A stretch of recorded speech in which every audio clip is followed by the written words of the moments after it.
Estás escuchando Sonido Cultura, el sonido de la cultura nacional.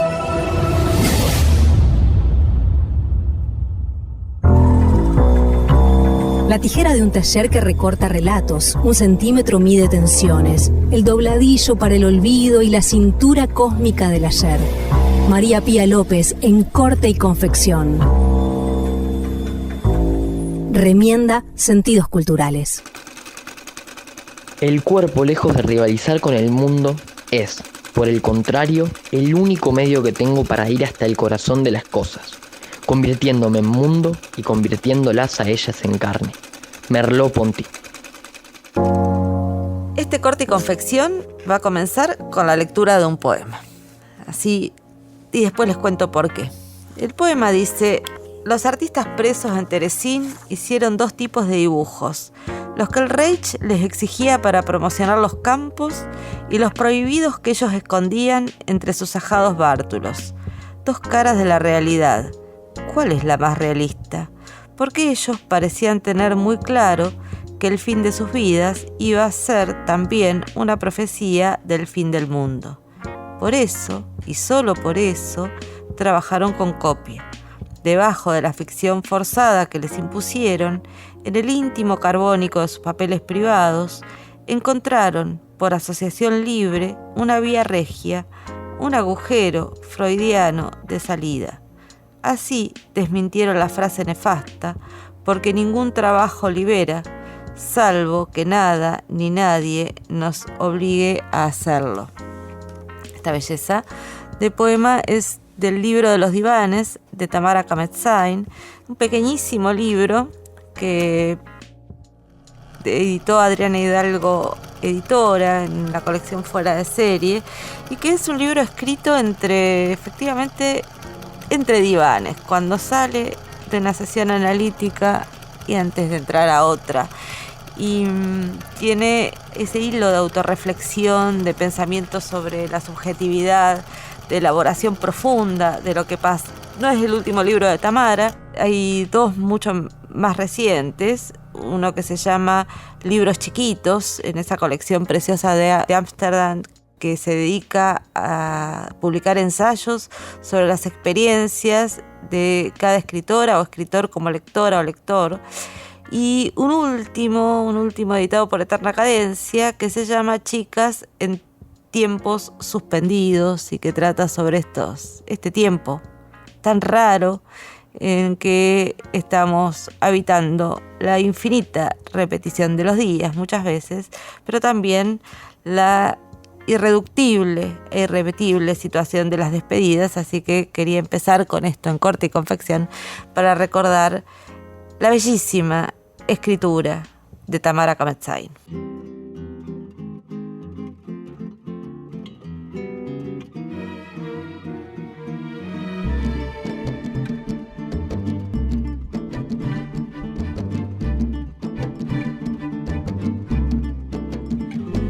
Não há, nem pode haver,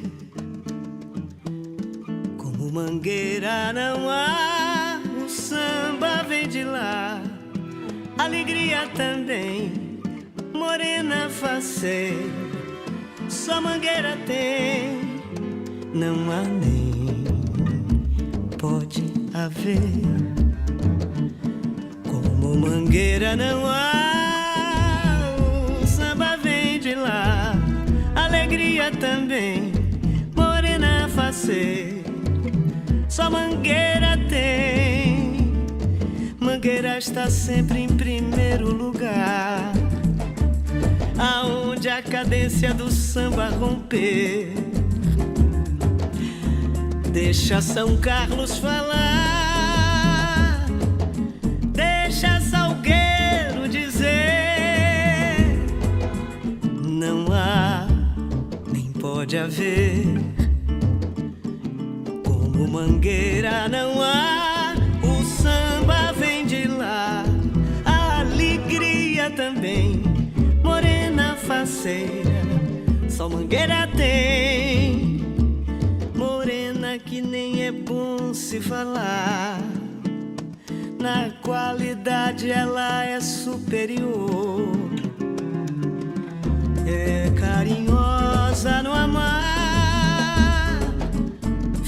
do samba e do amor não há, nem pode haver. Como a mangueira não há, o samba vem de lá, a alegria também, morena faceira, só mangueira tem, só mangueira tem, morena faceira, só mangueira tem.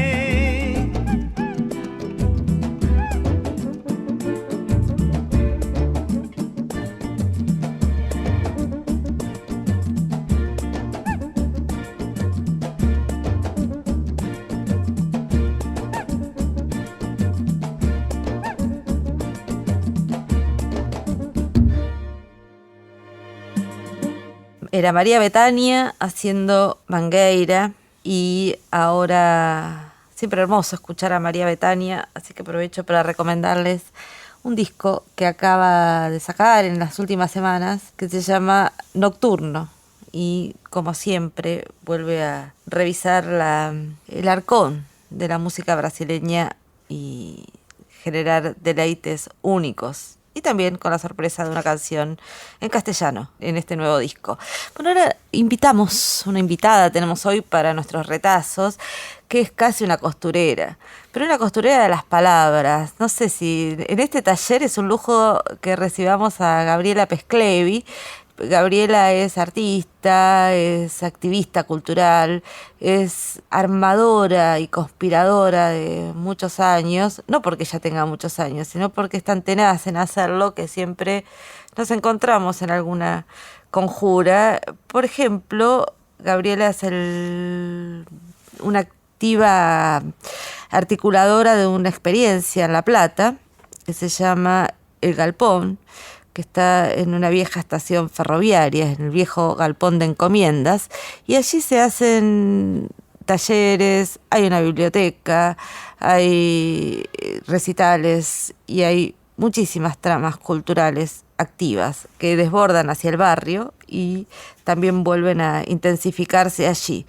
Gabriela también es de la Biblioteca Popular La Chicharra y una lectora insaciable que siempre nos va a traer, y por eso está bueno que venga a visitarnos al taller con su bolsita propia, siempre nos va a traer imágenes y lecturas que son una fiesta.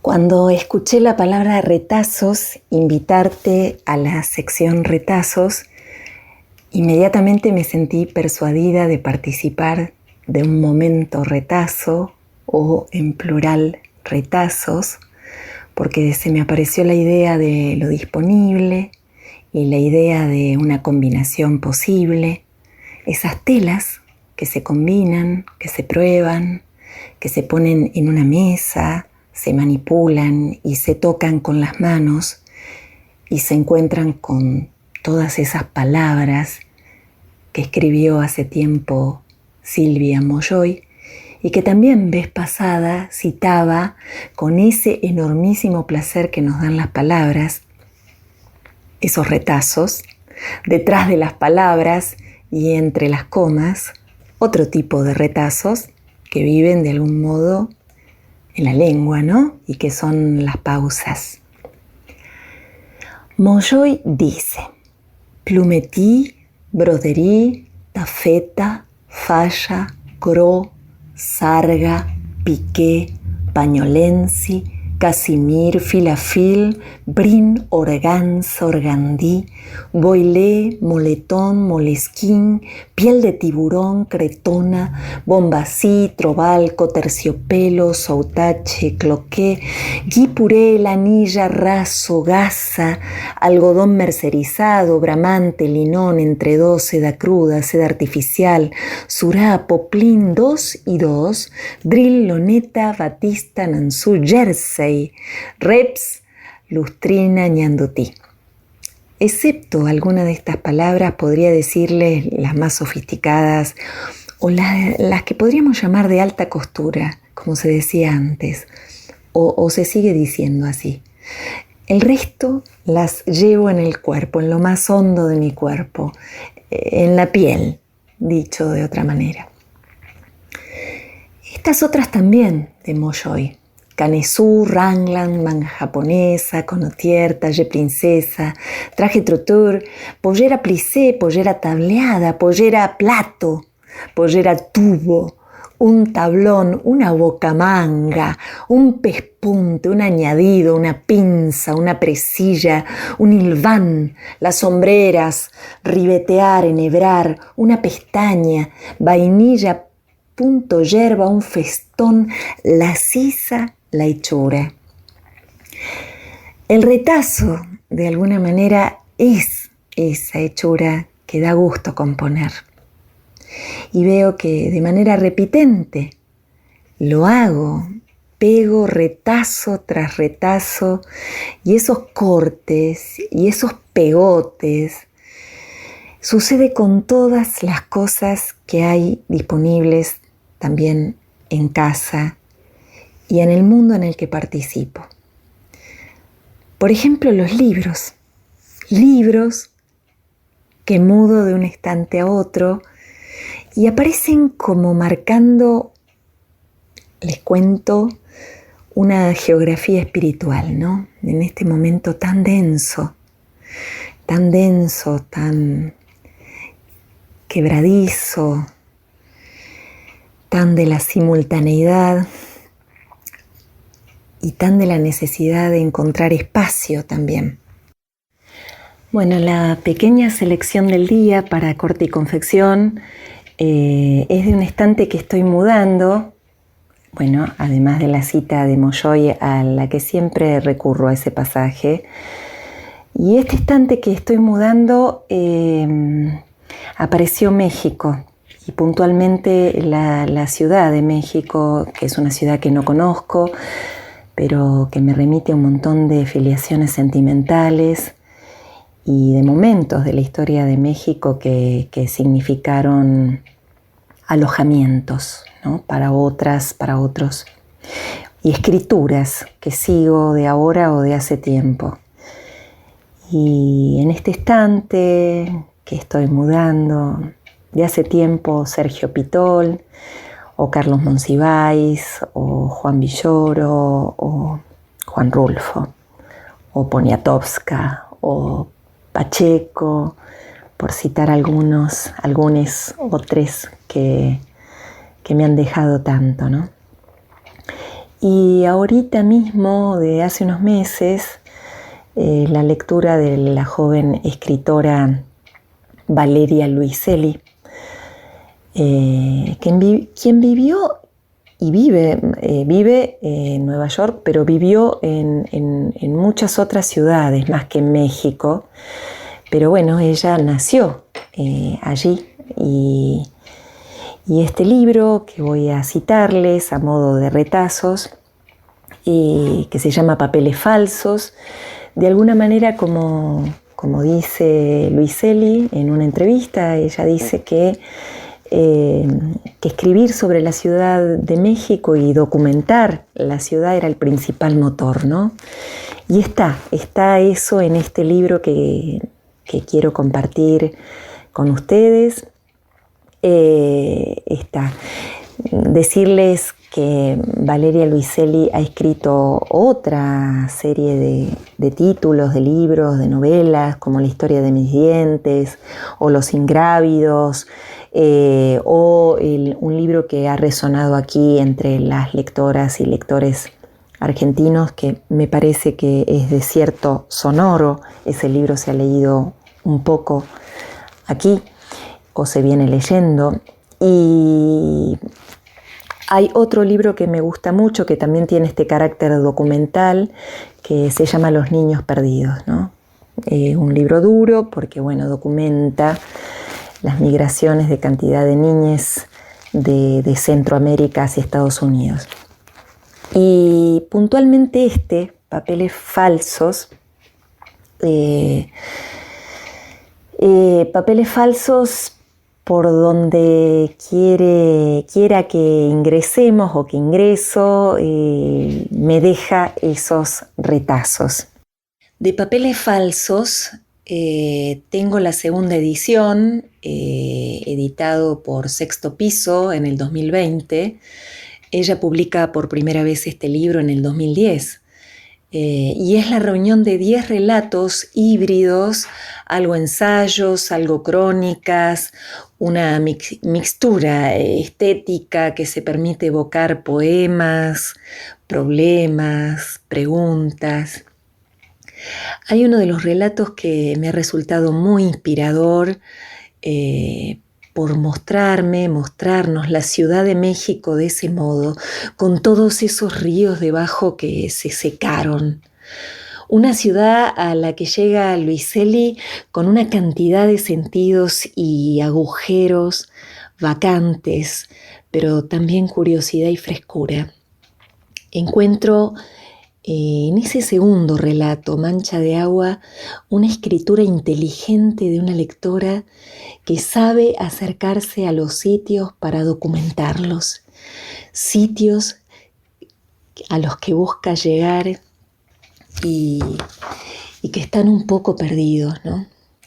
Hablo de cementerios, de librerías, de usados, por ejemplo, de esas librerías de libros antiguos, como la librería del Tesoro a la que frecuenta. Hablo de barrios a los que se les ha cambiado notablemente la fisonomía, de zonas viejas, de espacios en remodelación, el interior en ruinas de una ex biblioteca o pedazos de la ciudad transitados también en bicicleta, u hoteles. Mancha de Agua nos acerca a la mapoteca de la Ciudad de México, que está alojada en el servicio meteorológico. Y entonces me gusta mucho ese momento en que nos muestra cómo llega a ese lugar.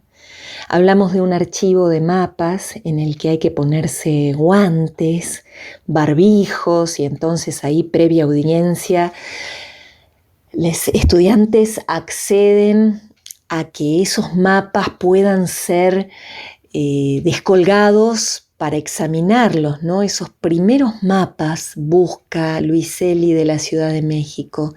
Y me encanta pensar esos mapas como telas inmensas, ajadas. Me gusta ese momento en que Luiselli se pregunta sobre cómo se traza la Ciudad de México, que por otro lado es una pregunta que nos lleva a preguntarnos sobre nuestras ciudades, ¿no? Cómo se han trazado también nuestras ciudades, cómo se trazaban los límites, cómo explorar esas fronteras entre México y Guatemala, la representación de los ríos, de otros dibujos diseminados en los mapas, las fotografías de los personajes que trazaron esos límites, cuáles son los tiempos de esos primeros mapas, a qué objeto se parece la Ciudad de México. Y el texto además cruza versos de poetas que ella ha estudiado en algún momento de su historia.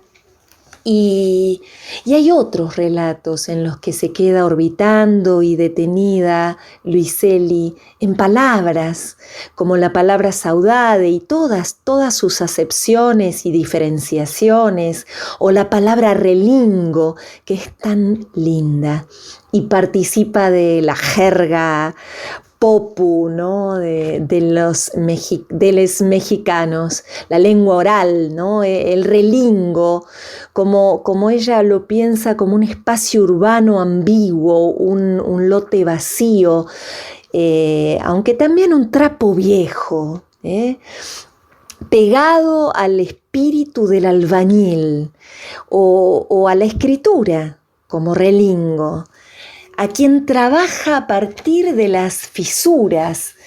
De eso nos habla Luiselli precisamente en otro de los relatos que se llama Relingos y que usa esta expresión, y definitivamente esta expresión concluye para pensarla como el arte de la escritura, ¿no?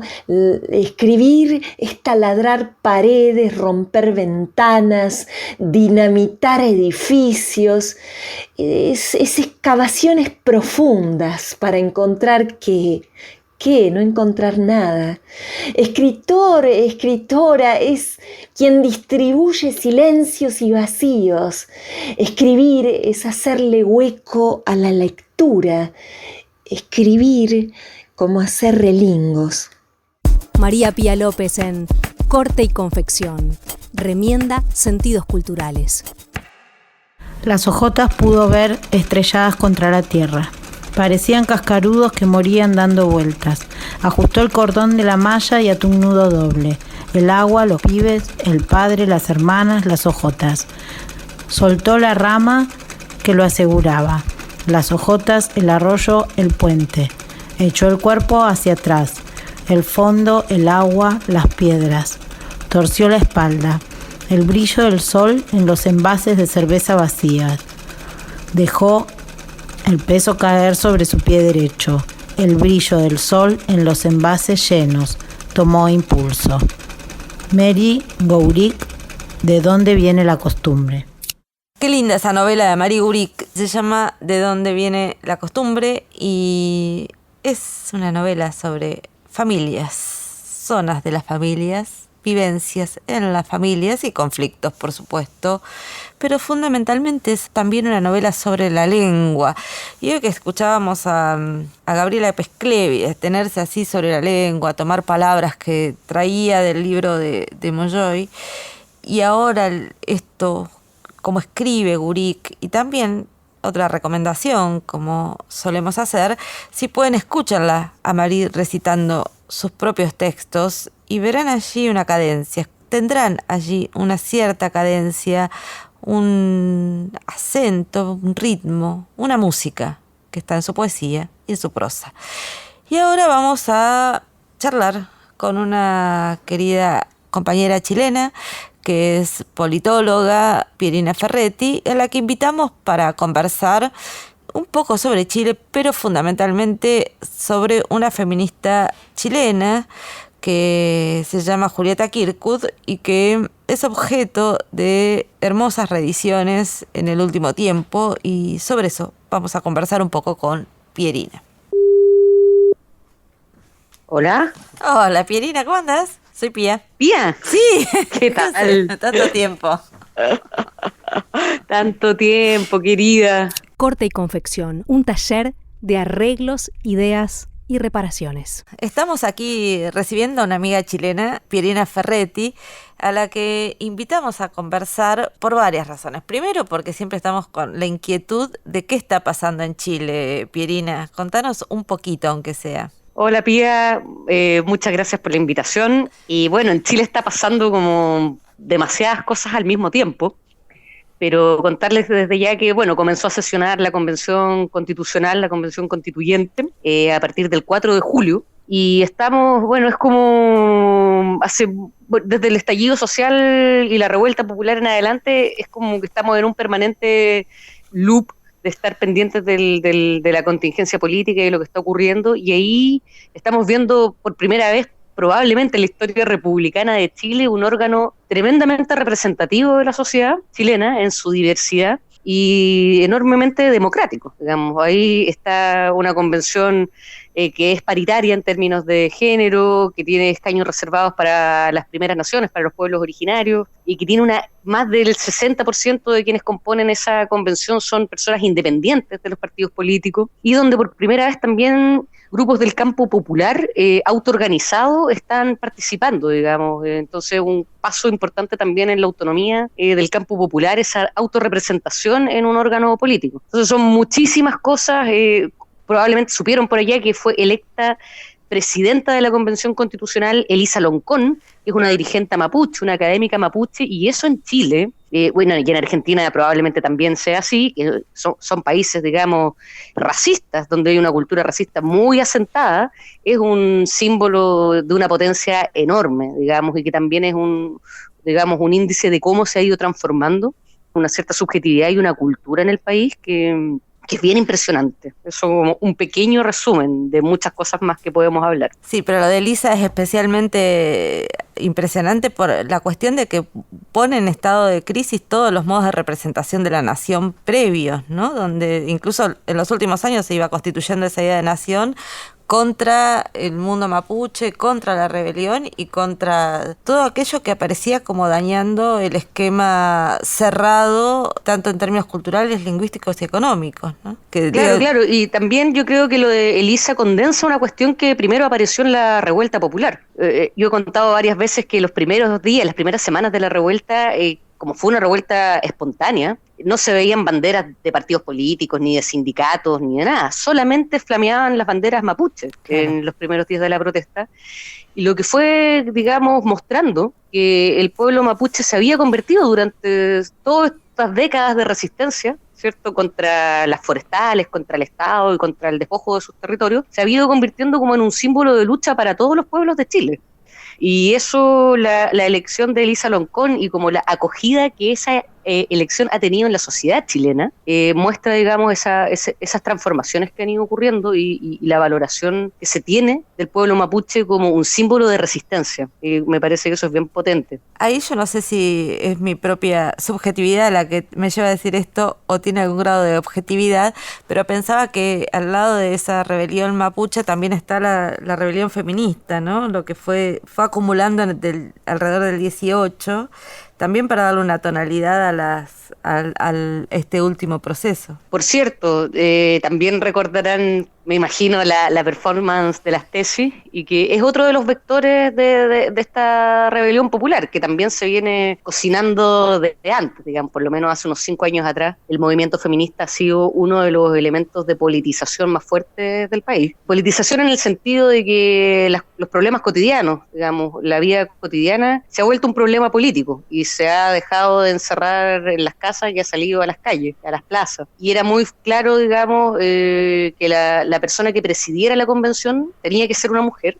y tenía que ser una mujer representante de los pueblos originarios. Y lo impresionante es que esto tiene en el conjunto de la sociedad, o por lo menos en capas importantes de la sociedad, una aprobación y una acogida muy fuerte. Y también, si nosotros vemos la composición que tiene la Convención Constitucional, hay muchísimas dirigentes feministas, no solo mujeres, sino mujeres feministas que están en la Convención. Así que eso es también... Son las fuerzas más importantes, yo creo, que hay en la Convención. Las feministas, los movimientos socioambientales y los pueblos originarios. Son como tres grupos importantes, junto con otros sectores del campo popular que se politizaron al calor de la revuelta y que hasta ahora no habían tenido ni organización ni representación política, que también es algo que están en la lista del pueblo. No sé si por ahí han llegado noticias de cómo está compuesta la convención, pero hay un grupo que se organizó en torno a una lista que se llama la lista del pueblo. Ahí está, por ejemplo, la Giovanna Grandón, conocida como la tía Pikachu, que es una vecina que iba a las protestas, ¿cierto?, vestida de este personaje de Pokémon, y digamos, son grupos así, que se politizaron al calor de la revuelta, que antes no habían tenido representación política, y que ahora están allí, y también están allí como desbordando y descuajando las formas tradicionales, bien portadas, de hacer política, que se habían instalado durante 30 años de transición a la democracia. ¿Y cómo Todo se bien lleva? Intenso. Me imagino, intenso y además apasionante, ¿no? Puedes estar todo el día siguiendo el debate. Todo el día, aparte que lo transmiten por streaming, entonces es prácticamente imposible seguir viviendo. Otra que los Juegos Olímpicos, ¿viste? No, nada, acá estamos todo el día viendo el reality constitucional, impresionante. ¿Y cómo se lleva este feminismo de la constituyente, de la rebelión, con las antiguas feministas? Digo, porque vos acá estuviste metida en un proyecto de selección con otras compañeras de textos de Julieta Kirkwood. Claro, que es una feminista que perteneció a la generación de los años 80 en Chile y que muchas compañeras de su generación siguen, digamos, están vivas, están todavía actuando y interviniendo políticamente. Mira, el feminismo en este momento como que condensa y recoge varias capas históricas, varias generaciones y varias formas de actuar políticamente. En la convención misma da la impresión de que las representantes feministas o las feministas que hay allí pertenecen más a la generación contemporánea que a la generación de los años 80, pero hay espacios de articulación donde, por ejemplo, una parte importante de las feministas que provienen de las luchas contra la dictadura, digamos, están articulando cosas que dialogan o que entregan a las feministas que están en la convención. Por ejemplo, una propuesta de reglamento feminista para la Convención Constituyente fue discutido y fue elaborado en un espacio que está compuesto por feministas de los años 80, por feministas de ahora, y fue entregado, digamos, a las representantes que hay en la Convención. Y así hay bastantes puntos de encuentro. Yo creo que a pesar de, por supuesto, ciertas tensiones generacionales o de mayores o menores radicalidades en las propuestas, hay bastante diálogo, bastantes espacios de conversación entre las distintas generaciones de feministas que estamos conviviendo en este momento. La verdad es que hay bastante diálogo y tránsito entre generaciones. ¿Y ahí por qué te parece a vos interesante, Pierina, a vos y a las compañeras? Voy a aclarar algo. El libro del que estamos mencionando que participaste en las elecciones es un libro de textos de Julieta Kirkwood que estará pronto en Argentina circulando, que se llama Preguntas que hicieron movimiento, escritos feministas entre 1979 y 1985, y editado por una preciosa editorial que se llama Banda Propia, que editó antes también una compilación de cartas de Rosa Luxemburgo, de cartas de amor. ¿Por qué el interés de poner en circulación la obra de Julieta Kirkwood, Pierina? Es porque, bueno, por varias cosas. Creemos que, bueno, Julieta Kirkwood fue una figura muy importante y muy reconocida en su tiempo. Digamos, ella vivió poquitos años, murió a los 49 años, muy tempranamente y en plena producción intelectual. Y ella se forma en la generación feminista chilena y latinoamericana, ¿cierto? Que empieza como a juntarse, a escribir, a actuar a finales de los 70 y durante los años 80, en el marco de las resistencias contra las dictaduras, contra, digamos, una ola autoritaria que azotó al continente, y también en los primeros años de instalación del neoliberalismo, del que Chile fue, cierto, pionero y un laboratorio donde la cuestión se instala de manera bastante más violenta y radical que en otros lugares. Entonces, en ese marco, donde en esa noche autoritaria del continente, el feminismo de los años 80 en América Latina fue un espacio de politización y de articulación a nivel continental. Bien impresionante que en esos años se empiezan a hacer los encuentros feministas latinoamericanos, cuando había dictaduras por todas partes, guerras civiles en América del Sur, en Centroamérica. Entonces el feminismo fue un espacio de articulación a nivel regional. Y las mujeres fueron como la primera línea de las luchas por los derechos humanos. Bueno, ¿qué les voy a contar a ustedes si en Argentina tienen el ejemplo por antonomasia, ¿cierto?, de mujeres liderando las luchas por derechos humanos con madres. Y bueno, en Chile también las mujeres tomaron la primera línea de la lucha contra la dictadura de Pinochet. Y en esas luchas se articuló un movimiento feminista que fue muy importante, que tuvo mucha incidencia política durante esos años. Y Julieta Kirkwood ahí fue, además de una activista, digamos, de estar en las calles, en las protestas, una persona que se dedicó muy intensamente a la elaboración político, teórico, intelectual de todo ese proceso.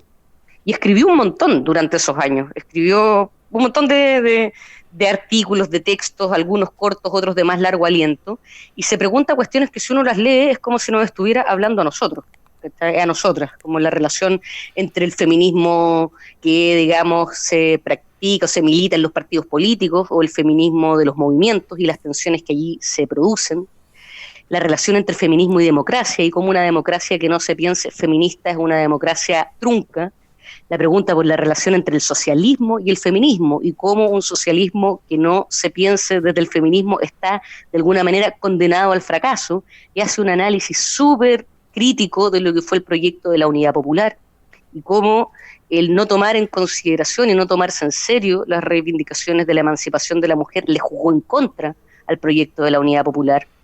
Y así un montón de elementos que dialogan y nos tensionan en la actualidad. Entonces creíamos que rescatar estos textos y organizarlos de la manera que los organizamos permite un diálogo, ¿cierto?, entre generaciones, y también permite hacernos preguntas que son difíciles, que son incómodas, como la relación con los partidos y el movimiento, como la relación entre la democracia y el feminismo, y los horizontes también. Ahí hay un llamado muy fuerte de Julieta Kirkwood en un momento donde se estaba como abriendo el horizonte democrático para Chile. Estábamos en los años 80, en plenas luchas contra Pinochet, y Julieta Kirkwood decía, bueno, la democracia que construyamos no puede ser una democracia amarrada a los límites, ¿cierto?, del capitalismo y del patriarcado. Tiene que ser una democracia que supere esos límites y puras cuestiones que al final, bueno, y veía el peligro de que todo eso no ocurriera y que la transición a la democracia fuera, digamos, una transición amarrada, que ahogara la movilización popular, etcétera. Puras cosas que finalmente terminaron ocurriendo y con las cuales hoy estamos discutiendo. Que es interesante que entonces ahora se plantea esta edición en el sentido que da la sensación de que esas respuestas se están dando colectiva y masivamente, ¿no? Es la ruptura de esos amarres, ¿no? Hubo toda una década o un poco más de tiempo, o sea, después el feminismo fue como un factor fundamental en las luchas democráticas, en las luchas contra la dictadura.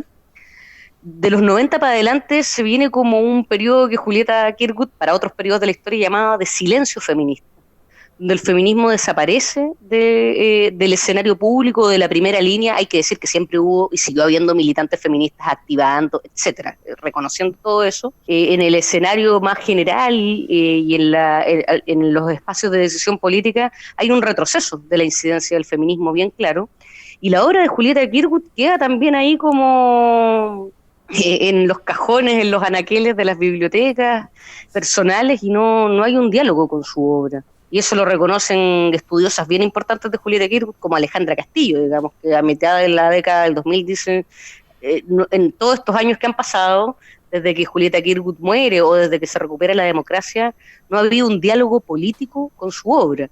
Y creemos que esa obliteración de la obra de Kirkwood tiene que ver también con que todo lo que ella pone tensionaba los límites tan estrechos de la transición a la democracia. Digamos, sus propuestas eran bien incompatibles con lo que se estaba desarrollando, y porque también ella perteneció a ese mundo del socialismo chileno, que en los 80 estaba batallando contra la dictadura, pero cuando, digamos, el gobierno se traspasa a sus manos en la postdictadura, ya ha cambiado bastante el horizonte del socialismo chileno, o por lo menos del socialismo oficial que llega al poder. Como una limitación de sus aspectos más radicalizados, ¿no?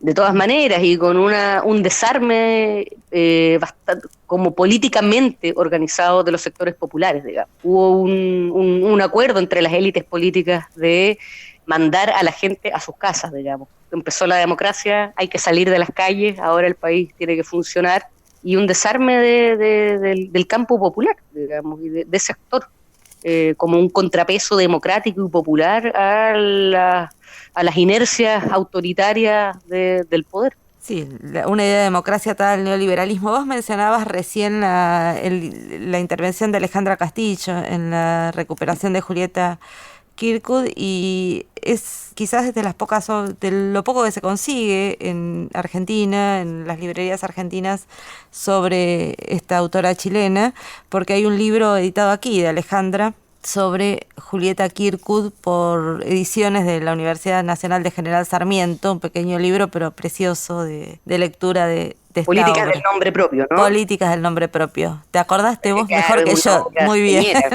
Es un libro hermoso y muy, muy amable también para quienes no conocen la obra de Julieta Kirkwood. Se entra muy bien con ese libro. En esta compilación que hicieron ustedes, Pierina, ¿cuál es el texto que te parece el más relevante? No porque sea el más relevante, el que vos dirías empezar a leer eso. Tenés que elegir ahora. Es difícil elegir, o sea, de hecho, hacer la selección fue un trabajo enorme porque queríamos meterlo todo y por supuesto no se puede, pero entonces nos costó mucho decidirnos, armar las secciones, etcétera, etcétera. Pero si yo tuviera que quedarme con uno, pensando desde un punto de vista político, porque también pusimos textos que tienen un tono mucho más personal, escritos en primera persona, muy cercanos a una prosa poética, por ejemplo, que también Julieta hizo ciertas experimentaciones formales que son bien, bien interesantes. Pero yo me quedaría con uno que se llama Feministas y Políticas, que es donde desarrolla bastante la tensión entre la militancia feminista en lo social, por decirlo en un vocabulario más tradicional, ¿cierto?, de la militancia feminista en organizaciones sociales, territoriales, etcétera, y la militancia política en partidos, en organizaciones políticas más tradicionales, y cómo esas tensiones existen, y hay que asumirlas como existentes, pero también pueden ser muy productivas para el avance del feminismo, ¿cierto? Entonces, yo creo lo elijo porque en Chile estamos viviendo esa tensión y la vamos a seguir viviendo durante muchos años, ¿cierto? Con la posibilidad ahora de que haya un gobierno de izquierda, pero que también de una izquierda, hay muchas izquierdas por fuera, digamos, de la izquierda que está agrupada en la coalición que junta al Frente Amplio y el Partido Comunista, y esas izquierdas y esa militancia feminista tiene que aprender a dialogar tensamente, pero a dialogar, y a encontrarse en lo que se pueda encontrar, y a chocar en lo que haya que chocar. Pero creo que elaborando esa contradicción o esas tensiones, estamos en eso, digamos, viviendo ese proceso. Con el horizonte. Pero elegiría muchos más también. Me imagino. Todos los que elegimos los recomendamos altamente. Y todos los que no eligieron también. Gracias, Pierina, por este rato. Te mando un abrazo grande. Pía, un besote grande, muchísimas gracias por la invitación. Y bueno, prontito vamos a estar avisando cuando el libro esté en librerías en Argentina para que lo puedan tener, lo puedan leer y lo podamos compartir. Quizás ya una vez que lo hayan leído, podemos ir hilando más fino la conversación. Perfecto, te mando un abrazo. Y gracias por el interés en Chile, ¿ya? Un besote, un abrazo.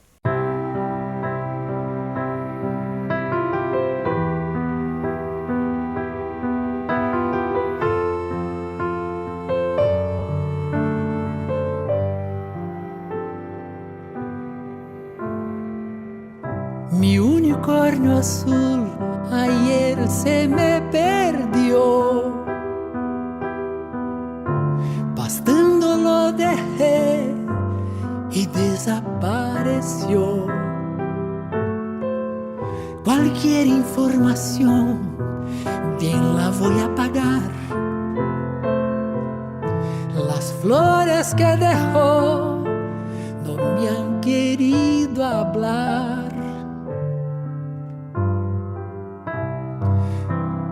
Mi unicornio azul ayer se me perdió.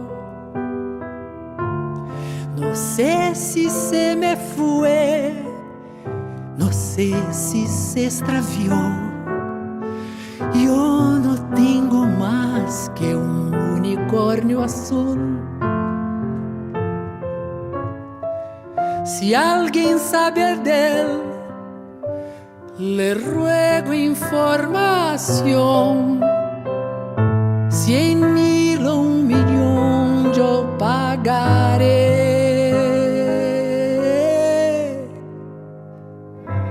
Mi unicornio azul se me ha perdido ayer. Se fue.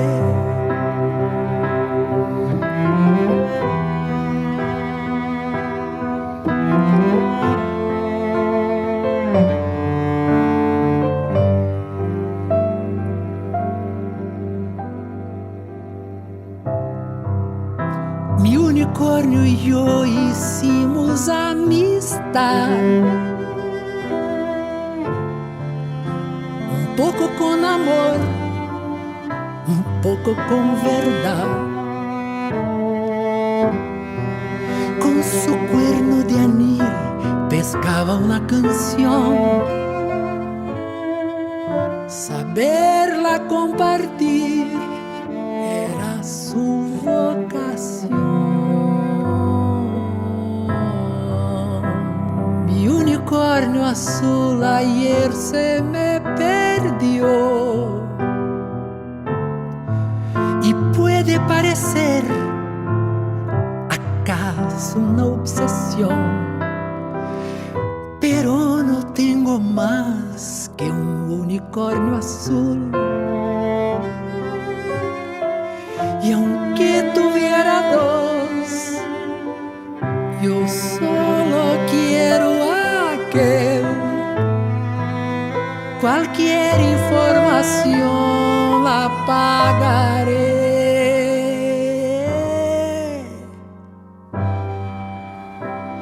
Mi unicornio azul se me ha perdido ayer, se fue.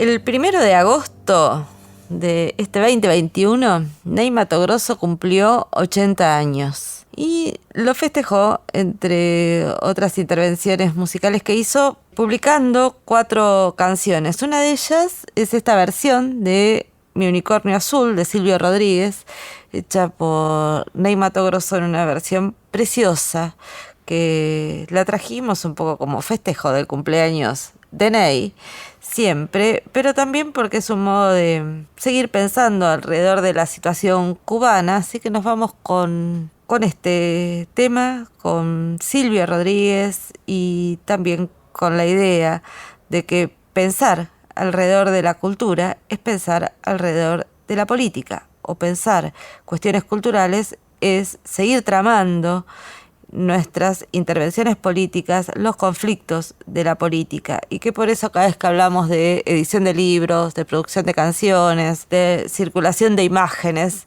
lo que estamos discutiendo y conversando también es alrededor de cuál es el sentido y el destino de la vida en común, y eso es lo que solemos llamar política. Fue una producción del Ministerio de Cultura.